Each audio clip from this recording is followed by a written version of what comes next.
A nice math problem. Problem a power b is equal to 121. Then now solve the value of a minus 1 power b plus 1 is equal to what? Solution. At first, a power b is equal to 221. Here 221 means 11 square. So here a is equal to 11, b is equal to 2. So a is equal to 11 and b is equal to 2.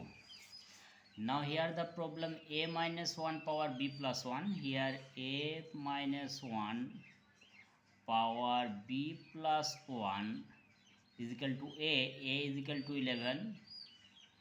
Here minus 1 power b is equal to 2 plus 1 so 11 minus 1 is equal to 10 power here 2 plus 1 is equal to 3, so 10 power 3 is equal to 1000.